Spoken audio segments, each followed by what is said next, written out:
Brooklyn, New York, and the family moved when I was about 11 years old to Baltimore. I grew up in Toronto, Canada, and I went to Associated Hebrew Day School and then to Community Hebrew Academy of Toronto. I remember when Rabbi Galinsky came to Baltimore to give me the Bechina for Shalavim, and my Rebbe came in. He said, "Alan, leave," and he stayed to talk to Rabbi Galinsky.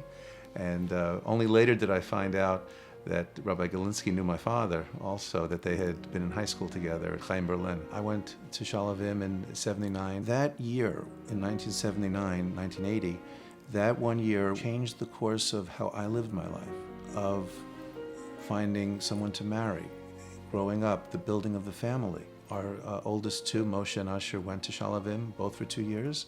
And Mirza Hashem, our third son, Ari, is going to be going to Shalavim this fall, which turns out to be 40 years later from when I went.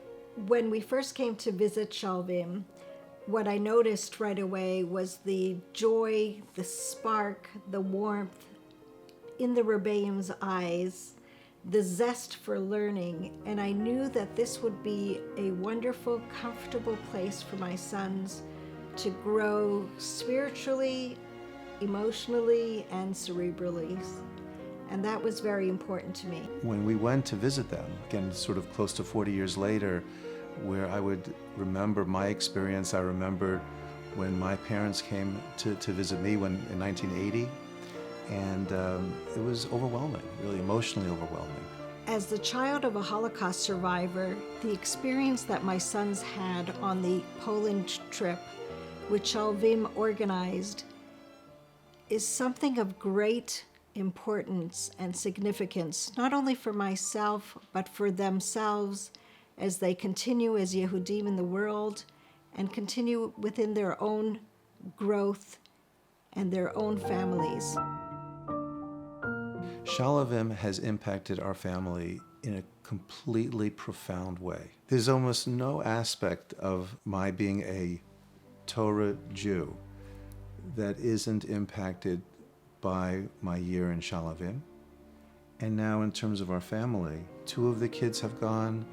They are products of Shalavim. It makes our family a product of Shalavim. I have tremendous hakaras hatov to the yeshiva, especially for my rebbeim. In addition to them being extremely warm and empowering when I was in yeshiva, especially after yeshiva, I've continued to stay in touch with them, especially my Rebbe in Shanaber of Turetsky. We've been in contact, and every stage of my life, he helps me through. Something that I really loved about Shalavim was the awesome ruach that we had. Whether it was like a Thursday night mishmar with singing and dancing and a kumzitz, or a Shabbos, which was just so filled with joy and enthusiasm and a zest for Avodas Hashem. It was just something that impacted me and will continue to impact me throughout the rest of my life. Both my older brothers went to Shalavim, and I saw the impact that Shalavim had on them, and I'm very excited to go to Shalavim in the fall. Thank you, Yeshivat Shalavim.